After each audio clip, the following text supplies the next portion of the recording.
Hallo, hier ist der Björn. Heute gibt es ein neues Rezept und zwar dieses schöne leckere Brot gibt es. Ein Brot mit Joghurt, Malz, 2 Mehlsorten. Super einfach nachzumachen. Und denkt dran, Brot braucht viel Zeit und damit wir nicht zu viel Zeit verlieren, fangen wir jetzt gleich an. Ja, jetzt wollen wir mit den Zutaten anfangen. Natürlich brauchen wir Mehl. Wir haben hier Weizenmehl, das ist Typ 550 oder aufwärts. Geht beides, also ich glaube Maximum ist 1150er, wenn ich es mal probiert habe. 350 Gramm davon. Das zweite Mehl, was wir brauchen, ist das gute Roggenmehl. Davon brauchen wir 150 Gramm. Das sollte Typ 1150 sein. Wichtig natürlich auch die Hefe. Davon brauchen wir 10 Gramm circa. Ich habe immer frische Hefe, die friere ich im Gefrierfach ein. Da hält sie sich eigentlich immer ewig. Passend zur Hefe natürlich 240 Gramm klares Wasser. Ich lasse die Hefe meistens vorher im Wasser aufgeben, deswegen nehme ich dann immer warmes Wasser. 2 Esslöffel Balsamico-Essig, glaubt mir, es schmeckt mega gut da drin.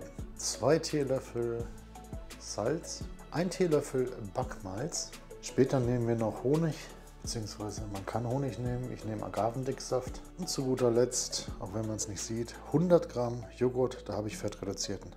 Was nicht fehlen darf, Sonnenblumenöl. Damit reibe ich nachher den Römertopf ein.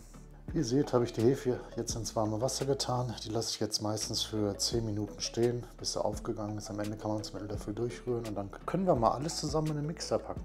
Jetzt mischen wir alles zusammen in dem Topf. Eine Reihenfolge gibt es da nicht. Das heißt, ich habe erst schon mal die Hefe und das Wasser unten hingetan und danach das Mehl drauf. Das hat genauso gut geklappt. Da kann man nichts mit falsch machen. Jetzt haben wir das Roggen- und das Weizenmehl drin. Das Backmalz kommt natürlich noch rein. 2 Teelöffel Salz. Jetzt haben wir hier den Balsamico-Essig. 1 Teelöffel Agavendicksaft. Die 100 Gramm Joghurt. Die Hefe, wie ihr seht, hat sich schön aufgelöst. So. Ich nehme da immer den normalen Knethaken und lasse das in einem langsamen Programm durchkneten.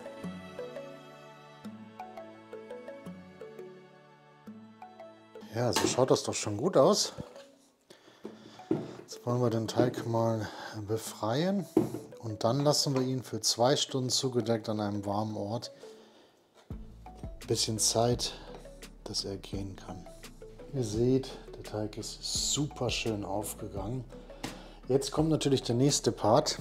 Ich habe einmal den Römertopf schon mal mit Öl eingeschmiert, was aber wichtig ist fürs Brot. Und das kommt jetzt, ist das was ein bisschen kneten. Dazu einfach ein bisschen Mehl hier drauf, sonst klebt der Teig immer und das ist immer etwas unangenehm. Dann mal schauen, der fällt da raus wie eine 1, perfekt. Den Rest kratzen wir noch raus. So, und dann einfach immer durchkneten. Falten. So mache ich das immer, einfach kneten, falten, wieder kneten und wieder falten und das immer wiederholen. Wenn der Teig zu klebrig wird, das merkt ihr nach der Zeit, dann ein bisschen Mehl hinterher.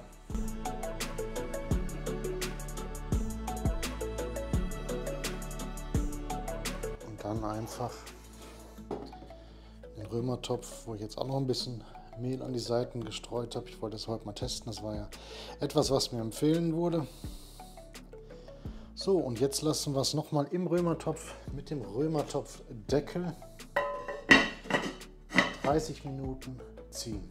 Ja, das Brot ist jetzt nochmal nachgezogen. So schaut es aus. Ich will es jetzt nicht zu sehr kippen.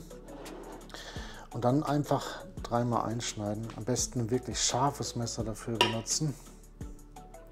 Wie ihr es einschneidet, ist egal. Ihr könnt ja noch hier quer rüber. So, jetzt haben wir es eingeschnitten. Jetzt kommt der Deckel drauf und jetzt kommt das bei 230 Grad 50 Minuten Ober-Unterhitze und ihr stellt es jetzt schon in den kalten Ofen rein.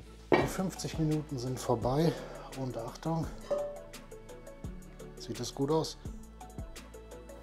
Ich denke mal, so kann sich das doch echt gut sehen lassen, das Brot. Wichtig bei einem Brot ist immer, lasst dem Brot Zeit. Lasst das Brot jetzt ordentlich abkühlen. Und nicht gleich irgendwie anschneiden oder so. Ich stelle es jetzt erstmal in den Ofen zurück. Ich lasse es jetzt noch eine halbe Stunde abkühlen und danach kommt endlich das Anschneiden. Ich habe das Brot jetzt eine Stunde circa noch abkühlen lassen. Jetzt werden wir es mal rausnehmen. Schön weich auf jeden Fall. Macht einen schönen Sound beim Klopfen. Jetzt kommt natürlich das Wichtigste, das Anschneiden. Der Moment der Wahrheit beim frischen Brot. Normal schneide ich es nicht in der Mitte an, extra heute fürs Video.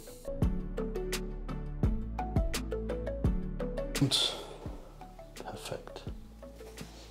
Perfekt, einfach nur perfekt. Bilder sagen mehr als 1000 Worte. Ich bedanke mich auf jeden Fall fürs Einschalten. Lasst ein Abo da, wenn ihr noch nicht habt. Wir sehen uns beim nächsten Video. Bis bald. Ciao.